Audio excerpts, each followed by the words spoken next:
So my name is Professor Arif Herekar, and I'm basically a neurology professor, but today I'm going to talk about my travels. And the main focus will be on the Northern Lights. Now, the Northern Lights are basically also called Aurora Borealis.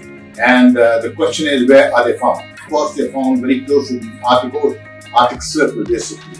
And that means Alaska, Canada, Iceland, Greenland, Norway, and Sweden, and Finland. But they don't limit themselves to the northern area. They also have southern lights in the southern hemisphere.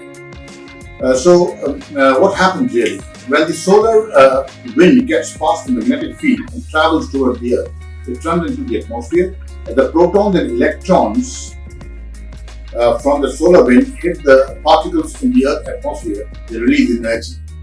Now, this is what causes the Northern Lights. The equivalent of the Aurora Borealis in the southern hemisphere is also called the Aurora Australis, most commonly found in southern Australia, Tasmania, New Zealand, and of course in Antarctica. Now, I went to see the Northern Lights in Tromso. Now, Tromso is one of the northern state cities of Norway. And Tromso is located in the middle of the Northern Light Oval, which is very important, which is the area in the world with the highest probability of seeing the green lady of the Northern Lights.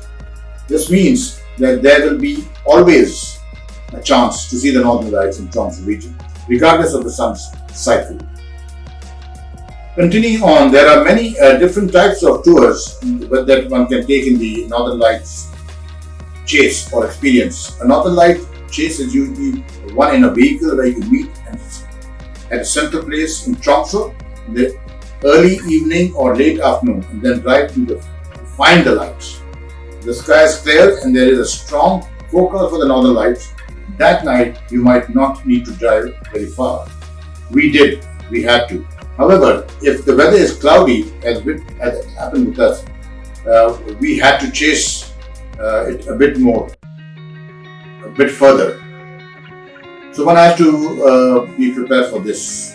An experience can involve, of course, you can have an experience with a drive, you can go in a boat trip, you can do dog sledging, overnight visit, or any other adventure, which will be filled nighttime activity during the Aurora months. There are so many different activities you can book to enjoy that place in the evening and have a chance to see the Northern Lights. The other place that you can see in Norway is what we call the Tromso, a suburb on the mainland. The upper station of this is located at what we call the Storstinen. It's actually a big rock, a mountain ledge about 420 meters high. The 4-minute trip to the upper station is a popular destination in itself, offering visitors a commanding view of the city and the surrounding islands and forts from an outdoor viewing deck. You can see this is where I made my movies.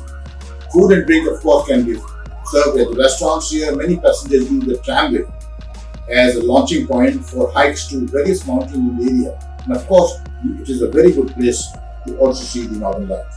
The tramway is particularly busy in the summer months, when it is popular with cruise ship passengers wishing to get a good view of the midnight sun.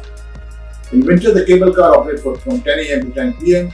and of course, like I said, you can also see the Northern Lights. Now, Tromso architecture is funny. It's mixed with the old and new wooden houses, and maybe there's too much to call this an architectural style. But there is, of course, the Arctic spirit. When you go up there, you must take a stroll along the harbour side. I did that. I was at the harbour from the city centre. Many cozy wooden houses you can see, combined with many fishing boats and local Arctic tours. You can also get delicious food. Of course, when you go there, you can also see what we call the artificial or the Arctic Cathedral. Now, the Arctic Cathedral is an architectural building, which is of course sacred and very religious. When you look at this, it's a stunning modern architecture with light streaming through the stained glass and great acoustics, making a superb venue for the midnight concert. It's a beautiful building. So I was able to see the northern lights about 70 kilometers off Tromso, and it took us about 3 to 4 hours in the dead of the night. It was very cold, of course, but I was lucky that I was able to see and take some photographs of the northern lights. I did not make a movie, but my next aim, hopefully, is to make a video of the northern lights.